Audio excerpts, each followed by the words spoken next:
자, 지금 돌직구쇼를 보고 계신 우리 국민 여러분들은 어떻게 생각하십니까? 이번 기회에 우원식 국회의장 말처럼 대선과 개헌에 대한 국민투표를 함께하면 어떨까라는 아이디어를 의장이 밝힌 건데 개헌을 하자는 의장에게 의장놀이 그만하라. 친명계에서는 격앙된 반응이 나오고 있어서 갸우뚱합니다. 자, 일단 이재명 대표 입장이 나왔습니다. 이번에 개헌은 안 된다라는 입장입니다. 들어보시죠. 개헌 필요하죠. 대한민국은 이 5년 단임제라고 하는 이 기형적 제도 때문에 대통령이 취임한 직후부터 레임덕이 시작됩니다. 재평가받을 기회도 없기 때문에 국정의 안정성이 없어요. 그래서 4년 중임제로 바꾸자. 전 국민들이 다 공감하지 않습니까? 그런데 문제는 지금은 정말 내란 종식이 먼저입니다. 권력의 최고 정점에 있는 대통령이 국민을 향해서 총뿌리를 겨누고 대한민국의 헌정 질서를 통째로 파괴했습니다. 국민들의 힘으로 간신히 복구하는 중입니다. 민주주의 파괴를 막는 것이 중요합니다. 우선은 내란 종식에 좀 집중해 줬으면 좋겠다는 생각이 듭니다. 개헌으로 적당히 넘어가려는 생각을 국민의힘이 하지 않기를 바랍니다. 자, 개헌을 하자라는 것은 국회의장이 발의한 건데, 띄운 건데 국민의힘을 향한 비판까지 있습니다. 선거가 60일 정도밖에 안 남았다는 걸 감안하면 이번 대선에는 개헌을 안 하겠다라는 의지로 풀이됩니다. 그런데 이재명 대표는 지난 2022년 2월에 기자회견을 통해서 그리고 2023년 1월에 기자회견을 통해서 거듭 개헌의 필요성을 강조한 바 있습니다. 당선 가능성이 높아지자 말을 바꿨다라는 비판도 나오는데요. 들어보시죠. 임기 내 개헌을 추진하겠습니다. 대통령 4년 중임제 등 개헌에 도움이 된다면 필요한 만큼의 임기 단축을 과감하게 수용할 것입니다. 개헌 후 재출마는 헌법으로 금지되어 있습니다. 제가 다시 출마하는 일은 없다, 이런 말씀입니다. 이미 수명을 다한 현행 대통령 5년 단임제를 4년 중임제로 바꾸어서 책임 정치 실현 그리고 국정 연속성을 높여야 합니다. 대통령 결선 투표제 도입으로 연합 정치와 정책 연대를 제도적으로 보장하는 일도 필요합니다. 국무총리 국회 추천제나 감사원 국회 이관처럼 제왕적인 대통령제 극복을 위한 조치도 해야 할 일입니다. 종합해 보면 이 대선 전에는 개헌은 안 한다. 되고 나서 고려해보겠다라는 얘기로 풀이가 되고 있는데 다른 여권 주자들은 이 개헌을 해야 한다라고 목소리를 높이고 있습니다. 한동훈 전 대표 SNS 한번 볼까요? 개헌 나중에 하고 의회 독재 재원 후 대통령의 권력까지 다 휘둘러 보려는 속셈이다라고 이 대표를 비판했습니다. 민주당의 김부겸 전 총리도 SNS로 비판적인 입장을 올렸는데요. 내란 수습을 핑계로 개헌을 방관하는 태도는 아니라다. 이 대표가 말하는 이른바 내란 수습만으로는 국민의 절실한 물음에 답할 수 없다. 이번 대선이 기회다. 이 대표의 태도에 대해서 개헌을 방관하는 아니란 태도다라고 김부겸 전 총리는 비판한 셈입니다. 자, 지금 이재명 대표 입장 들으셨는데 권영지 의원님 어떻게 보십니까? 개헌에 대해서는 국민적 어느 정도 공감대가 모아진 거 아닙니까? 그리고 또 특히 이제 윤석열 대통령의 탄핵을 보면서 정말 개헌해야 되겠다.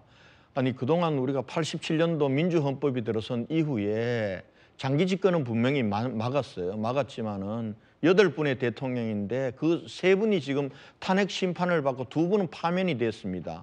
지금 4분의 대통령이 옥고를 치렀습니다. 1분의 대통령은 불행한 죽음을 맞이했습니다.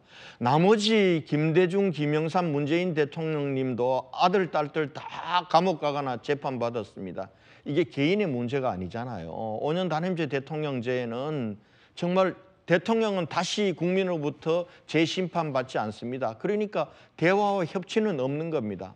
이번에처럼 또 야당이 막강한 야당이 국회를 장악하는 여소야대가 되면은 제왕적인 대통령 권력과 제왕적인 의회가 충돌하면서 또 이런 일이 일어납니다. 그러니까 우원식 의장도 이번에 개헌하자라고 한 건데요. 그럼 타이밍의 문제입니다. 타이밍의 문제인데 그동안 역대 모든 대선 주자들이 개헌을 약속하고도 당선되면은 초기에는 이게 개헌 논의를 띄우면 블랙홀처럼 다 빨아들여가기 때문에 이게 초기 국정 운영하는 데 지장이 있기 때문에 안 한다고 그랬습니다. 임기 말 가서 개헌하자고 하면은 이제는 레임덕이 있고 또 다음 대선 주자가 나와서 안 되는 겁니다. 그러니까 사실은 지금이 적기죠. 네. 그런 면에서 우원식 의장이 시기적으로 옳다고 봅니다. 그런데 뭐 지금 이재명 대표 거대 야당의 절대 의석을 가지고 있는 야당 대표가 안 하겠다고 하면 이게 가능하겠습니까? 그 이재명 대표가 조금 생각을 바꿔봐야 돼요. 당신께서도 물론 권력자의 입장에서는 지금과 같은 제왕적 대통령이 가장 편한지도 모릅니다. 그러나 결과적으로 그 대통령들이 다 불행해졌습니다. 이 불행을 반복하지 않으려면은 정말 이 시기에 개원하는 게 옳다. 전향적으로 좀 생각해 줄 것을 이 자리에서 부탁드리고 싶습니다. 네, 복경 의원님. 예, 저는 이제 국회의장 비서실장을 경험을 했기 때문에 그랬군요. 국회의장이 자기 임기 때 개헌을 얼마나 간절히 바라는지 저는 잘 알고 있습니다. 하나의 성과를 내는 것이기도 하고 역사를 바꾸는 것이기도 하기 때문에 그런데요. 지금의 87년 헌법 체제를 바꿔야 된다라는 말은 오래전부터 돼 왔었죠. 그리고 개헌해야 합니다. 개헌이 지금의 대한민국을 온전히 다 담아내지 못하고 있는 이런 부분들이 분명히 있어요. 그런데요. 우리가 헌법재판소에서 탄핵 인용을 4월 4일 날 했습니다. 그런데 바로 이틀 지난 4월 6일 날 우원식 의장께서 개헌 논의를 해야 한다. 그것도 60일 후에 있는 대통령 선거 때 같이 하자라고 제안을 하니까 깜짝 놀라는 거죠. 아니 그렇게 애타게 헌법재판소의 판단을 기다려오고 그리고 현재 탄핵당한 대통령 윤석열 전 대통령은 아직도 관저에서 나오지도 않고 있는데 아니 왜 갑자기 개헌 얘기를 하느냐. 그러면 우리가 그동안 123일 동안 계엄 이후에 새로운 대한민국을 만들기 위해서 애써왔던 그리고 그 애써온 곳에 대한 미래 그림들을 그릴 시간이 전혀 없어지는 건데 왜 지금 그 말씀을 하실까라는 것이 개헌에 대해서 반대가 아닙니다. 지금은 아닙니다. 라는 의견인 거죠. 그래서 저는 우원식 의장께서 하다못해 한 일주일 정도만 뒤로 좀 미뤄서 그리고 그 일주일 정도의 사전에 여야의 그리고 제 정당 그리고 시민사회단체들과 함께 이 개헌의 과제를 어떻게 풀어나가야 될지를 논의하는 과정을 좀 거쳤으면 지금 이런 갈등은 없었을 거라고 봐요. 저는 개인적으로 개헌에 대해서 적극적으로 동의하기 때문에 국회에서 개헌 토론을 열었었습니다. 개엄 이후에 새로운 시대가 열리면 개헌도 함께 가야 한다라는 것은 저의 소신인데요. 그런데 그 논의가 지금 시작되는 것은 너무 빠르다. 왜냐하면 어느 한쪽이 아직 준비가 덜 돼 있는 거죠. 그리고 자칫 오해가 될 수 있는 부분이 국면 전환용이구나. 탄핵당한 정치 세력이 국면을 전환하기 위해서 개헌을 활용하는구나 라는 의심을 어느 한쪽이 갖게 되면 온전히 개헌이 될 수가 없어요. 그래서 저는 이 개헌은 정치권의 이해 득실에 따른 개헌이 아니고 정말 우리 국민들이 동의하는 국민들에 의한 개헌이 되어야 한다라는 생각을 가지고 있고요. 우선 절차적으로도 국민투표법을 우선 개정해야 합니다. 그런데 이것을 현재 국민의힘에서 진심으로 개헌을 해야 된다라고 한다면 국민투표법 개정에 대해서 이미 이것은 헌법 불합치 판단이 내려진 지 오랜데 여당으로서 적극적으로 개정의 안을 내놓고 노력해야 되는데 안 보인단 말이죠.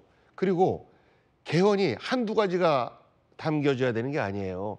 예를 들어서 우리가 이제 권력구조 문제는 뭐 가장 관심사가 큰 거죠. 근데 당장 이재명 대표는 개헌에 반대하는 것이 아니기 때문에 5.18 정신을 헌법 전문에 수록하는 것과 그리고 이번에 국민들께서 놀라신 계엄을 마음대로 할 수 없는 요 부분만 우선 개헌을 하고 이것을 대선 때 함께 투표하는 것은 오케이 한다. 하지만 권력구조 문제라든지 그리고 예를 들어서 검찰의 기소 독점 문제라든지 그리고 행정수도를 세정으로 옮긴다라고 한다면 그 문제에 대한 개헌 문제도 또 들어가야 되는 것이고 그리고 권력 분산의 문제 아까 그 감사원을 국회의원하는 문제 그리고 중앙정부와 지방정부의 권력의 분점의 문제 이런 부분들까지도 다 함께 고민을 하고 토론하는 가운데서 그 헌법에 담겨져야 되는데 이것이 어떻게 60일 동안 그것이 가능하겠느냐라는 현실적인 문제가 있는 겁니다. 그렇기 때문에 우원식 의장께서 그 말씀하신 그런 진실성, 진정성 이런 문제들 충분히 동의합니다만 저는 지난 3년 전의 대선 과정처럼 여야 대선 후보들 그리고 대선 후보들이 동의하는 개헌안에 대해서 여야의 앞으로 임기가 3년이 남았으니까 국회의원들이 동의를 해주고 그리고 나서 다음번 지방선거 때 함께 그 완성된 개헌안을 가지고 뭐 2번에 걸친 개헌이라고 보면 되겠죠. 그렇게 추진하는 것이 현실적이지 않느냐라는 의견을 갖고 있습니다. 결국은 이 시계 문제다라는 얘기인 겁니다.